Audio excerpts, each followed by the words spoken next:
Assalamu alaikum. So today we will be talking about how to develop or adapt a questionnaire for data collection. It is a research-based um, guided titles. So without wasting a moment, let's start for the um,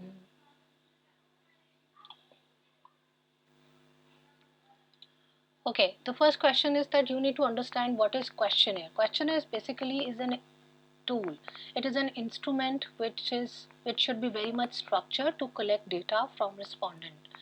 So it contains basically a series of questions which are designed to measure research variables. What are the three most important things for the questionnaire? Number one is the validity, that you must know that whatever the questions you have set are designed for the questionnaire, they must be valid, and because the measurement purpose should be fulfilled. And the second one is the reliability. Basically it produces the consistent results, and it makes your research free from the biases, and then the clear alignment with the research objectives, which is very important, that your questions should align with the research objectives of your research, whatever you are conducting.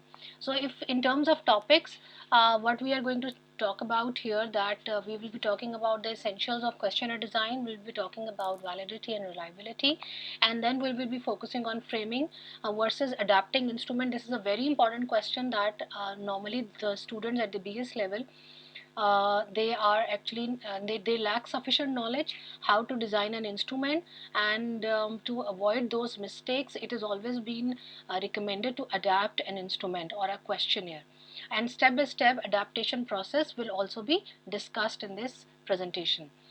uh, the first and foremost thing is all about the significance of the questionnaire, because it allows the researchers to collect larger amount of data very efficiently, and standardized responses is also been collected, uh, analyze variables statistically. You know that your research has at least two variables, dependent and independent variables, so it further measures the attitudes, perceptions, and behaviors. So there are certain essentials we'll be discussing here. Number one is the clear research objectives. Before designing question, researchers must define your research problem. You must know that what are the research objectives. You must have to define your variables and your hypothesis. So each question should directly support the research objective. The second essential is the alignment with the variable. So the questions you are setting, they must measure the construct in the conceptual framework. Number one, the variable, for example, there is a variable in your research, that is the motivation. So what could be the possible items there? That, for example, I feel motivated when using digital tools or technology improves my learning experience. So typically 4 to 8 items per variable must be there. So if you have two variables, so the number of questions like for two variables like 14 to 15 are more than enough. So in terms of language, it should be very simple, it should be very much narrative, it should be an easy language. Do not use the high-fi vocabulary which make the respondents in a flux to understand the meaning, and because of this confusion, the identification goes wrong. So try to use very clear words, so avoid vague words like often, sometimes, and technical jargons are not allowed to use, because clarity is the basic principle in order to maintain the reliability and accuracy of the responses. Next essential is all about that you must avoid the question errors. So one thing which is very important, which all the students must understand, that they think that for example, what to avoid, that do you find motivation or cal useful and motivating.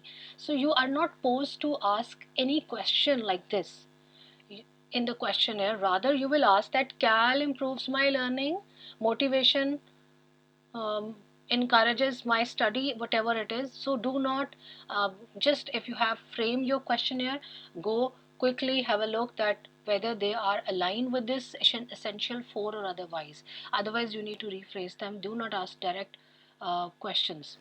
The next essential is about the logical structure. Typical questionnaire structure is all about introduction, informed consent, demographic information. So these are the very basic steps that your questionnaire must include: introduction, Then informed consent, you must tell that what questionnaire is all about, and there is no need to write the title of your thesis or your article, that, but you need to tell the purpose of, in 2 lines, that what is the purpose of collecting the data via questionnaire.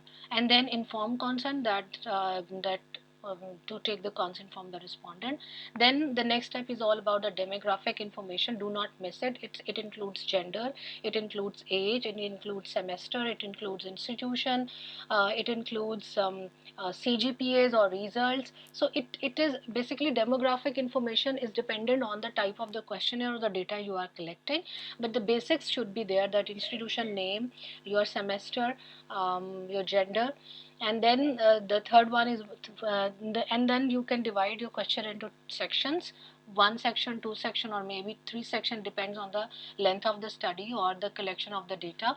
So main variable questions, always use Likert scale, and then the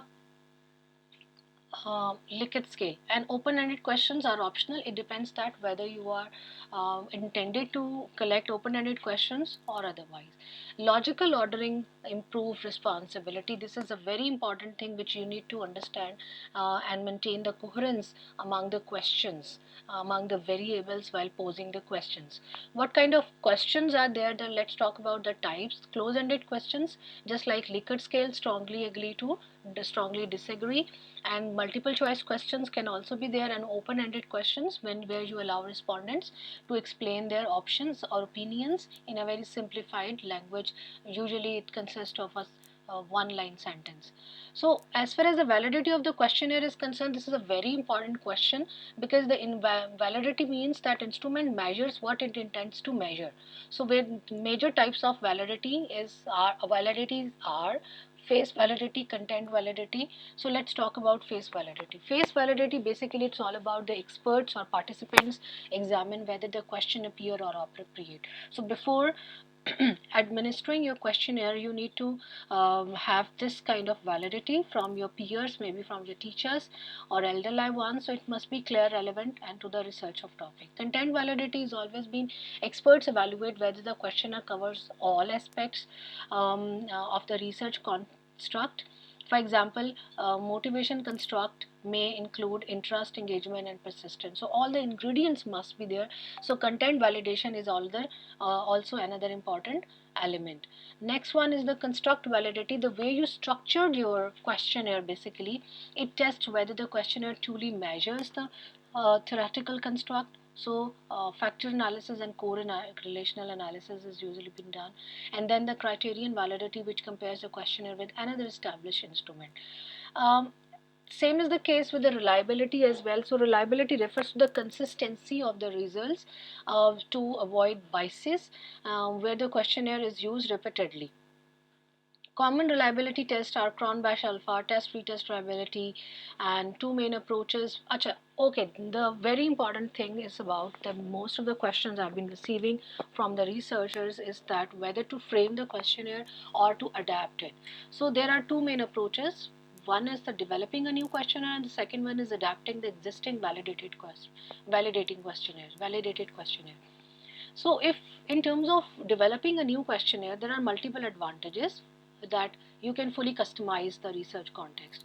And what are the disadvantages? That it requires complex validation, because you are doing it yourself, and if you are less knowledgeable, and you have if you do not it, if some points are overlooked, so that can be a problematic, and it will definitely reflect in your results at the time of measurement. And it's a time consuming activity as well, because validity takes time.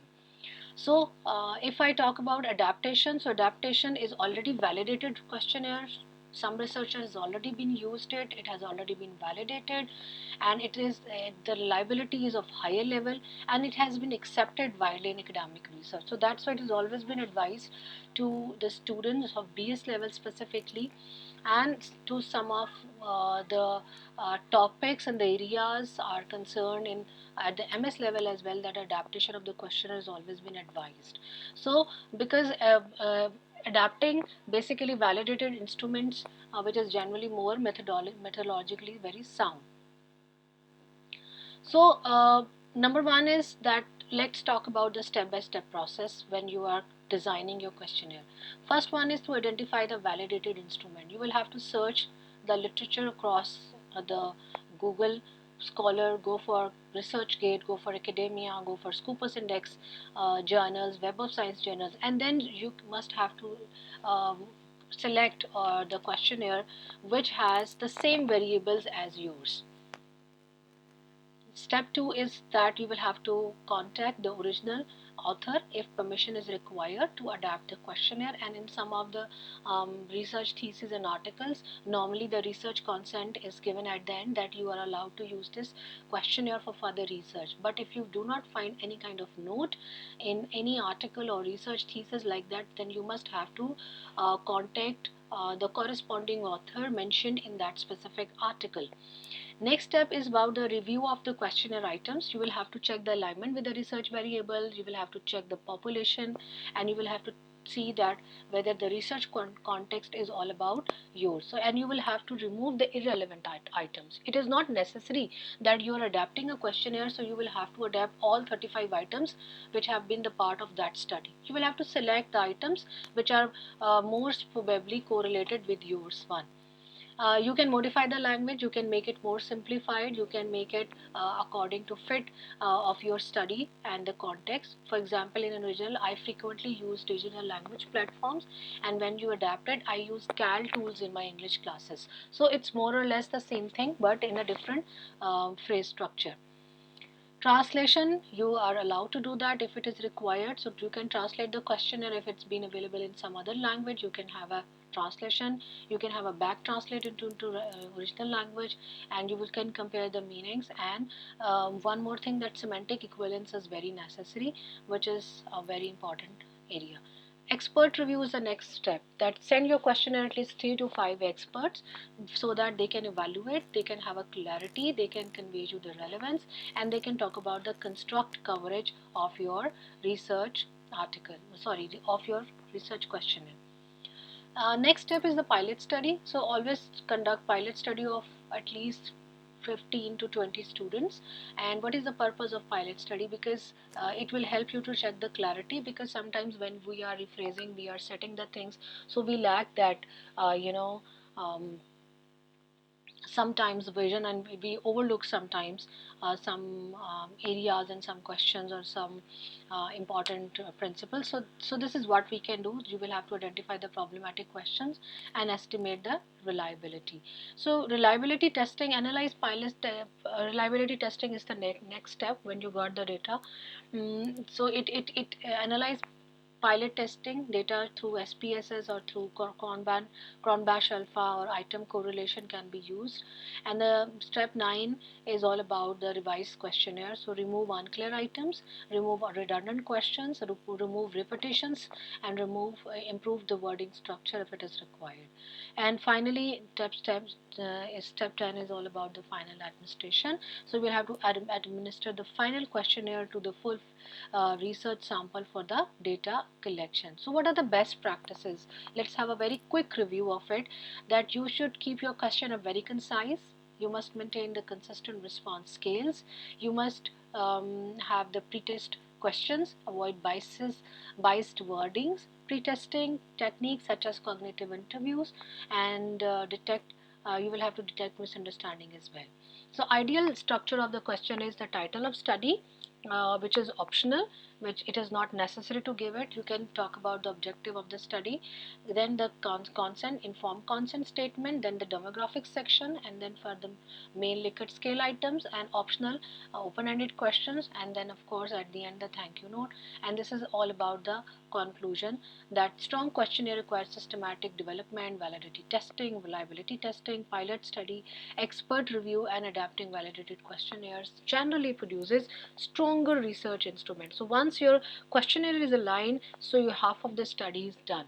It is reliable, it is validated, then your results would be very good. So this is it for today. And I'll see you in the next lecture.